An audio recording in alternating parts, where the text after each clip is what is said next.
राज्य सरकारच्या वतीनं 31,628 कोटी रुपयांचं पॅकेज हे आपण या ठिकाणी देतो आहोत। महाराष्ट्रामध्ये यंदाच्या संपूर्ण खरीपाच्या मोसमामध्ये जो काही पाऊस पडला, सातत्याने जी अतिवृष्टी झाली, त्यामुळे मोठ्या प्रमाणात शेतीचं आणि शेतकऱ्यांचं नुकसान झालं। पिकांचंही नुकसान झालं, जनावरांचं नुकसान झालं, काही ठिकाणी घरांचं नुकसान झालं, गोठ्यांचं नुकसान झालं।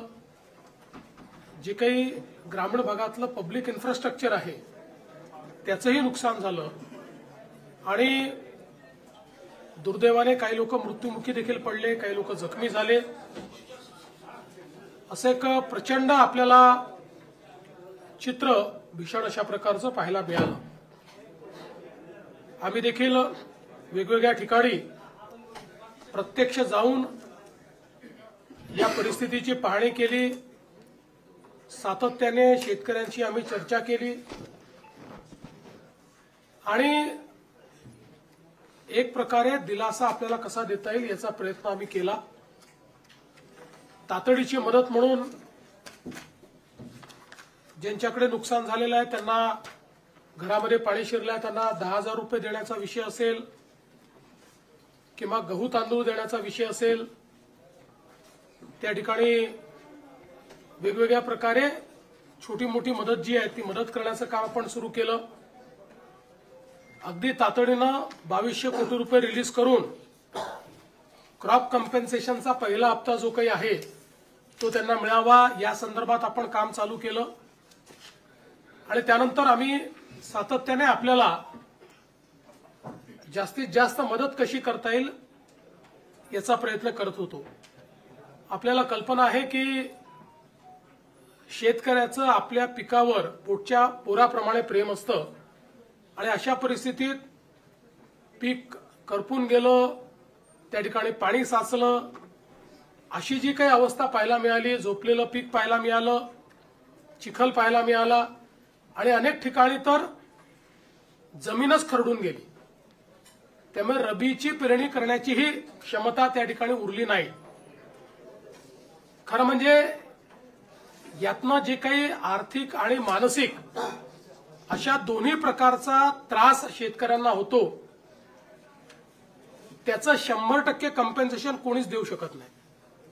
मात्र आमचा शेतकरी पुन्हा आपल्या पायावर उभा राहायला पाहिजे आणि भविष्यामध्ये पुन्हा शेतकरी आणि शेती ही उभी राहिली पाहिजे, या दृष्टीनं आम्ही जास्तीत जास्त रिसोर्सेस याच्याकडे वळवण्याचा निर्णय घेतला आणि त्या दृष्टीने आम्ही कॉम्पेन्सेशनच्या संदर्भातलं एक पॅकेज तयार केलेलं आहे। साधारणपणे आपण जर बघितलं तर महाराष्ट्रामध्ये 1,43,52,281 हेक्टर एवढ्या जमिनीवर पिकांची लागवड झाली होती। यापैकी साधारणपणे 68,69,756 हेक्टर एवढ्या जमिनीवरचं पिकांचं नुकसान झालेलं आहे। यात काही जमिनीवर अंशतः आहे आणि मोठ्या प्रमाणात पूर्णतः नुकसान आपल्याला पाहायला मिळतं आहे। साधारणपणे मेजर नुकसान जे आहे ते 29 जिल्ह्यांमध्ये झालेलं आहे। 253 तालुके हे जवळपास सरसकट आम्ही घेतलेले आहेत की ज्या ठिकाणी आम्ही मदत करतो आहोत, ज्यामध्ये 2059 मंडळ आहेत की ज्या मंडळांमध्ये क्रॉप डॅमेज झालेला आहे। त्यामुळे 65 मिलीमीटरची अट आम्ही ठेवलेली नाही, जिथे क्रॉप डॅमेज आहे असं सगळं कव्हर करून त्या ठिकाणी मदत करण्याचा निर्णय आपल्या सरकारने त्या ठिकाणी घेतलेला आहे। एकूण सर्व प्रकारची जी मदत आपण करतो आहे, ज्यामध्ये क्रॉप डॅमेज आहे, ज्यामध्ये खरडून गेलेल्या जमिनीचा विषय असेल किंवा मृत व्यक्तींना मदत असेल, जखमींना मदत असेल, इस्पितळातली मदत असेल, 10,000 रुपये जी आपण देतो ती मदत असेल, पूर्णतः जे नष्ट झालेले पडझड झालेले घरं आहेत जी 100% गेली आहेत त्याला पूर्णपणे आपण नव्याने घरं बांधण्याकरता त्या ठिकाणी मदत करणार आहोत आणि नव्याने प्रधानमंत्री आवास योजनेतला नवीन घर समजून त्याला पूर्ण पैसे देऊन त्या ठिकाणी त्या घराची निर्मिती आपण करणार आहोत. डोंगरी भागातली देखील जी घरं आहेत त्यांना 10,000 रुपये जास्तीचे देऊन त्या घरांना देखील आपण मदत करणार आहोत. जिथे अंशतः घरांची पडझड झाली आहे त्यांनाही मदत करणार आहोत. झोपड्यांची जिथे पडझड झाली आहे त्यांनाही मदत करणार आहोत. त्यासोबत गोठ्याची मदत आपण वेगळी करणार आहोत.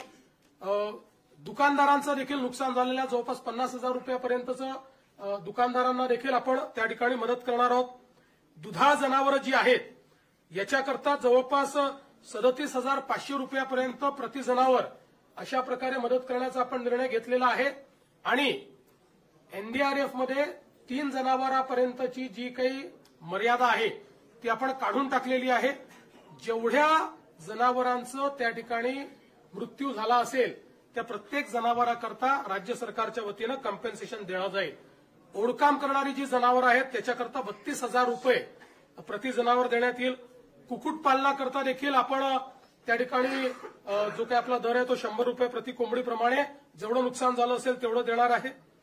विशेषतः खरडून गेलेली जी जमीन आहे हा एक अत्यंत महत्वाचा विषय आहे कारण शेवटी शेतकऱ्याला सॉईल आणावं लागणार आहे, माती आणावी लागणार आहे आणि त्याकरता मोठ्या प्रमाणात त्यांना त्याची मदत आपल्याला करावी लागणार आहे आणि म्हणून आपण हा निर्णय केलेला आहे की 47,000 रुपये हेक्टरी त्यांना कॅश कॉम्पेन्सेशन आणि 3 लाख रुपये हेक्टरी हे नरेगाच्या माध्यमातून आम्ही त्यांना देणार आहोत.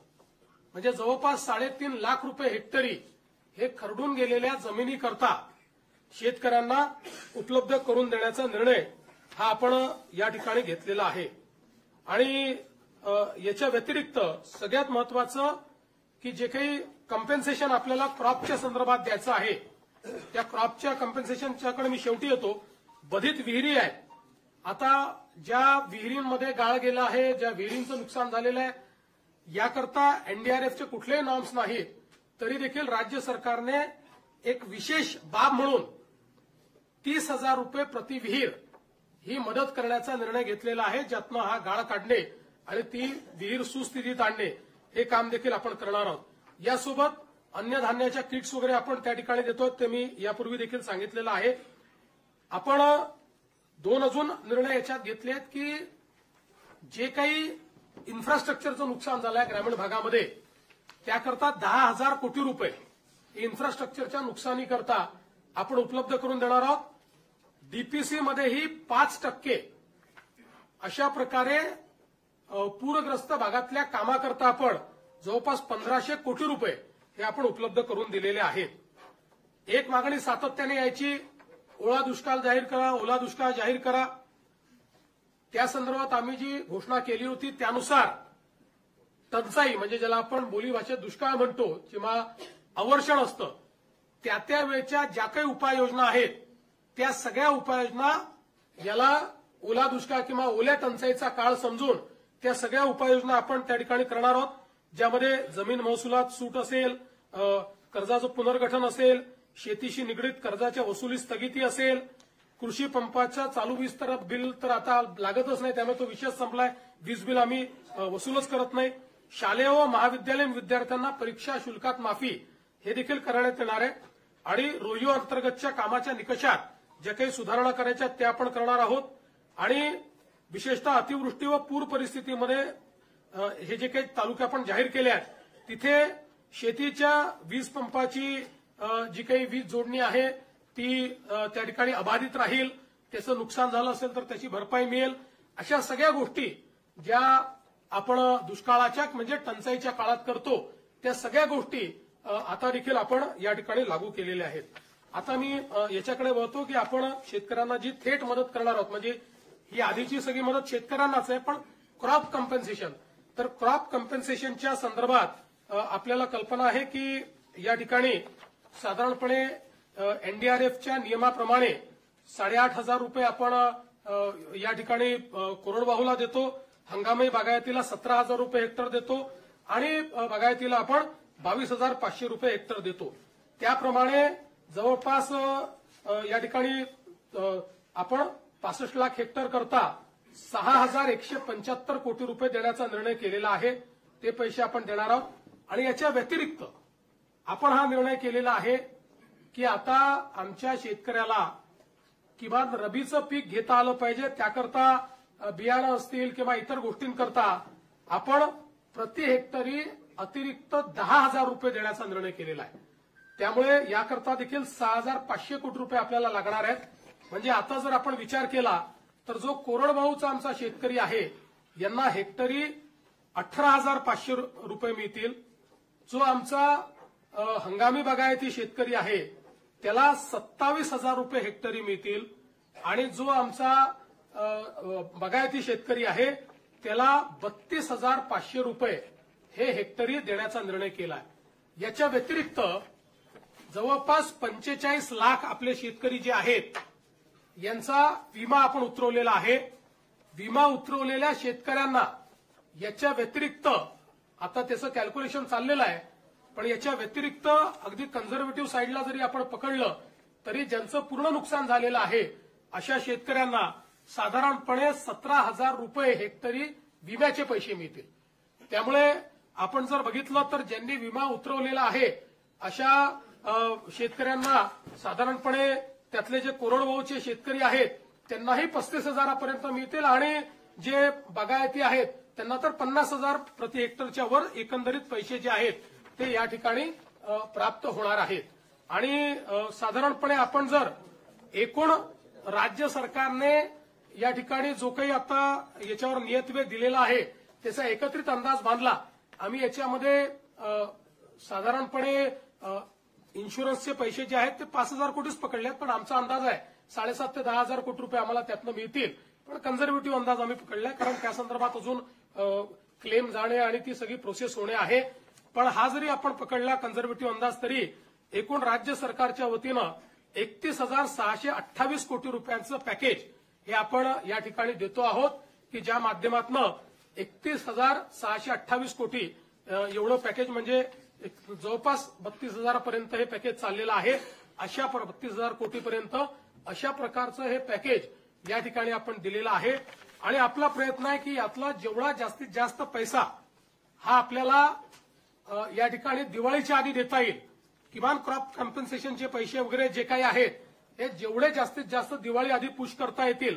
बाकी तर जे मृत व्यक्तींचं सहाय्य आहे, जखमींचं सहाय्य वगैरे हे आम्ही ऑलरेडी देऊन टाकले आहेत. 10,000 रुपये जे द्यायचे आहेत ते ऑलरेडी देऊन टाकलेले आहेत. बऱ्याच गोष्टी आपण यातल्या दिलेल्या आहेत. काही गोष्टी ज्या राहिलेल्या आहेत त्या सगळ्या गोष्टी आणि क्रॉप कॉम्पन्सेशनचे पैसे हे आपण त्या ठिकाणी देण्याचा प्रयत्न करणार आहोत. आणि आपण जर विचार केला तर निव्वळ क्रॉप कॉम्पन्सेशन करता आपण याच्यामध्ये जे पैसे देतो ते देखील जवळपास 18,000 कोटी रुपयांपेक्षा जास्त आहेत. म्हणजे मला असं वाटतं की आतापर्यंतच्या इतिहासात सर्वात जास्त पैसे हे क्रॉप कॉम्पन्सेशनला देण्याचा प्रयत्न या ठिकाणी आपल्या सरकारच्या माध्यमातून आम्ही केलेला आहे. आम्ही तिघांनी बसून याच्यावर खूप विचार केला आणि हा निर्णय केला की 4 खर्च कमी करावे लागले तरी देखील आपण त्या संदर्भात मागे पुढे पाहू नये.